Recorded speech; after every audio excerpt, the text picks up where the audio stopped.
Hi friends, welcome back to my channel. നമ്മളിവിടെ ഉണ്ടാക്കാൻ പോകുന്നത് ലെമൺ ലീവ്സ് വെച്ചിട്ടൊരു ലെമൺ ഫിഷ് കറിയാണ്. അപ്പോൾ അതിന് വേണ്ടിയിട്ട് നമ്മളിവിടെ കുറച്ച് മീൻ എടുത്ത് വെച്ചിട്ടുണ്ട്, ലെമൺ ലീവ്സ് ഉണ്ട്, ഇഞ്ചി നല്ല നീളത്തിൽ അരിഞ്ഞ് വെച്ചിട്ടുണ്ട്, ഒരു 8-9 അല്ലി ചുവന്നുള്ളി ഒന്ന് ചതച്ച് വെച്ചിട്ടുണ്ട്. ഒത്തിരി അങ്ങ് ചതഞ്ഞരഞ്ഞു പോകരുത്, പതുക്കെ ഒന്ന് ചതച്ച് വെച്ചിട്ടുണ്ട്. ഒരു നെല്ലിക്കാവട്ടം ഏകദേശം ഈ ഒരു വലുപ്പത്തിൽ പുളി, വാളം പുളി വെള്ളത്തിലിട്ട് നന്നായിട്ട് തിളച്ച വെള്ളത്തിനകത്തിട്ട് കുതിർന്ന് കഴിഞ്ഞപ്പോഴത്തേനും പിഴിഞ്ഞ് വെച്ചിട്ടുള്ളതാണ്. ഒരു 1.5 കപ്പ് നല്ല കട്ടിയുള്ള തേങ്ങാപ്പാൽ ഉണ്ടാക്കി വെച്ചിട്ടുണ്ട്. അപ്പോൾ ഇനി നമുക്കതെങ്ങനെയാണ് ഉണ്ടാക്കുന്നതെന്ന് നോക്കാം. അതിനു മുമ്പായിട്ട് ഞാൻ എപ്പോഴും പറയാറുള്ളത് പോലെ നമ്മുടെ ചാനൽ ഇതുവരെ സബ്സ്ക്രൈബ് ചെയ്യാത്ത ആരെങ്കിലും ഉണ്ടെങ്കിൽ ഇപ്പോൾ തന്നെ സബ്സ്ക്രൈബ് ചെയ്യുക. അതിന് തൊട്ടടുത്തുള്ള ബെൽ ബട്ടൺ കൂടി അമർത്തി ഓൾ എന്ന് പ്രസ് ചെയ്താൽ ഞാനിടുന്ന വീഡിയോസ് എല്ലാം അപ്പോൾ തന്നെ നിങ്ങൾക്ക് ലഭിക്കും. അതുപോലെ തന്നെ വീഡിയോ ഇഷ്ടമായാൽ ലൈക്ക് ചെയ്യുക, ഷെയർ ചെയ്യുക, കമൻറ്റ് ചെയ്യുക. ഇതിന് മുമ്പ് ഇട്ടിട്ടുള്ള വീഡിയോസ് കാണാത്തവരുള്ളവരെല്ലാവരും വേഗം തന്നെ കാണുക. അപ്പോൾ നമുക്ക് വേഗം തന്നെ വീഡിയോയിലേക്ക് പോകാം.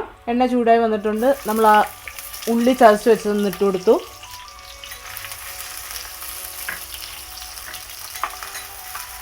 ഒന്ന് പതുക്കെ മൂത്ത് വരുമ്പോഴത്തേനും നമുക്ക് ആ ഇഞ്ചി അരിഞ്ഞ് വെച്ചേക്കൊണ്ട് ഇട്ട് കൊടുക്കണം. ഉള്ളി ഒന്ന് മൂത്ത് തുടങ്ങിയിട്ടുണ്ട്. നമുക്ക് ആ ഇഞ്ചി അരിഞ്ഞ് വെച്ചേക്കൊണ്ട് ഇട്ട് കൊടുക്കാം. ഇഞ്ചി നല്ലോണം വേണം അതിന്. ഇനി നമുക്ക് അതിനകത്തേക്ക് അല്പം മഞ്ഞൾപ്പൊടി ഇട്ട് കൊടുക്കാം.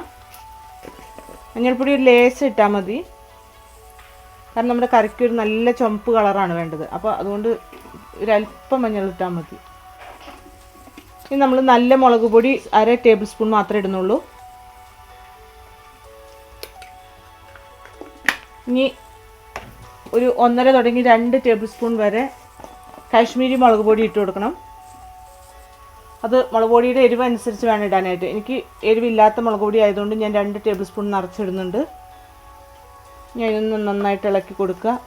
അതിനകത്തേക്ക് ആ നാരങ്ങയെല്ലാം മുറിച്ച് വെച്ചിരിക്കുന്നതും കൂടി ഇട്ട് കൊടുക്കുക. ഒരു 2 ടേബിൾ സ്പൂൺ ഞാൻ ആ പുളിവെള്ളം ഒഴിച്ചൊന്ന് ഇളക്കുകയാണ്. ആ മുളക് പുകഞ്ഞു പോകാതിരിക്കാൻ വേണ്ടിയിട്ടാണിത്,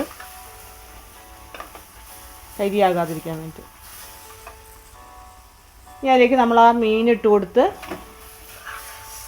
പൊടിഞ്ഞു പോകാതെ ഒന്ന് ഇളക്കിയെടുക്കുക. ഒരല്പം ഉപ്പും കൂടി ഇട്ട് കൊടുത്തിട്ട് ഒരല്പ സമയം ഒന്ന് ഇങ്ങനെ നിരത്തി ഇട്ട് കൊടുക്കുക.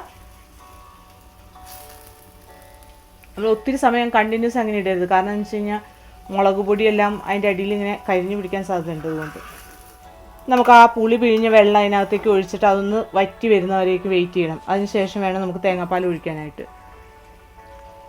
ഒത്തിരി ചാറ് കറിയൊന്നുമല്ല, ആ വെള്ളം ഒന്ന് പറ്റുമ്പോഴത്തേനും ആ മീൻ വേകും. അപ്പോൾ അതുകൊണ്ടാണ് നമ്മൾ കുറച്ച് തേങ്ങാപ്പാൽ ഉണ്ടാക്കിയിട്ടുള്ളൂ.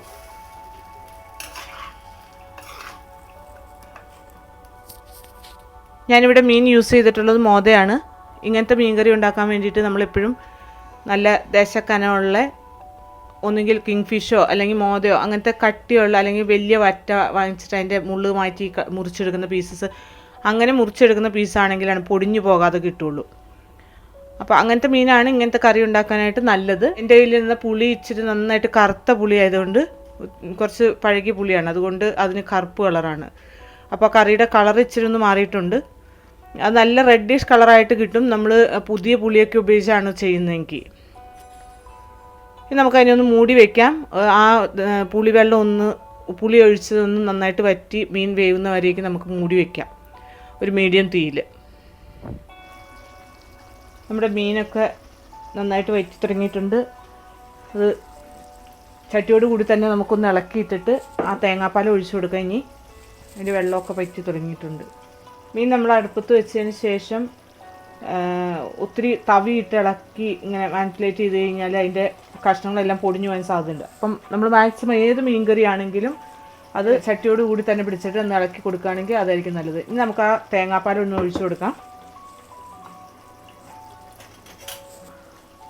ഞാൻ നേരത്തെ തന്നെ പറഞ്ഞായിരുന്നു, ഒത്തിരി ചാറുള്ള 1.5 കപ്പ് തേങ്ങാപ്പാലാണ് ഞാൻ എടുത്തിട്ടുള്ളത്. നമുക്ക് ആവശ്യാനുസരണം ഒഴിച്ചു കൊടുത്താൽ മതി.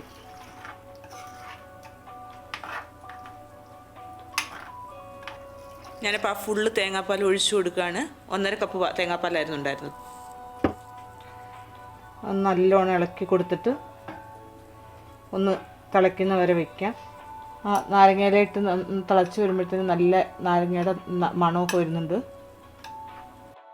നാരകത്തിൻ്റെ ഇല ഇവിടെ UAE കിട്ടാൻ ബുദ്ധിമുട്ടാണെന്നറിയാം. എന്നാലും കിട്ടുന്നവർ ഉള്ളവരൊക്കെ നാരകത്തിൻ്റെ ഇലയിട്ട് വെച്ച് നോക്കുക. അല്ലാത്തവർ നാട്ടിൽ പോകുമ്പോൾ ഷുവറായിട്ടും ട്രൈ ചെയ്ത് നോക്കുക. അപ്പം തിളച്ച് വന്നു തുടങ്ങിയിട്ടുണ്ട്. നമുക്ക് ആ തീ ഓഫ് ചെയ്യാം. നമ്മളതിനകത്തേക്ക് ഒരല്പം കടുകും വത്തലുമുളകും കറിവേപ്പിലയും കൂടെ പൊട്ടിച്ചിട്ടിട്ടുണ്ട്. കറി റെഡിയായി. നമ്മൾ നാരകത്തിൻ്റെ ഇല എടുക്കുമ്പോഴത്തേനും നല്ല മൂത്ത ഇലയാണെങ്കിൽ നല്ല കുറച്ച് ഇല മതി. നല്ല ടേസ്റ്റും നല്ല സ്മെല്ലൊക്കെ കട്ടിയുള്ള ഇലയാണെങ്കിൽ ഇത് ഇത്രയും. ഇളത്ത ഇലയാകുമ്പോഴത്തേനും കുറച്ചധികം ഇല എടുക്കേണ്ടി വരും. നമ്മുടെ ലെമൺ ഫിഷ് കറി റെഡി ആയിട്ടുണ്ട്. ലെമൺ ഇട്ടിട്ടല്ല നമ്മൾ ലെമൺ ഫിഷ് കറി ഉണ്ടാക്കിയത്, ലെമൺ ലീവ്സ് ഇട്ടിട്ടാണ്. നിങ്ങളെല്ലാവരും ഒന്ന് ട്രൈ ചെയ്ത് നോക്കുക. സാധിക്കുന്നവരെല്ലാവരും ഒന്ന് ട്രൈ ചെയ്ത് നോക്കുക. എപ്പോഴെങ്കിലും നല്ല ടേസ്റ്റാണ്. നല്ല കുറുകിയ ചാറുള്ള കറിയാണ്.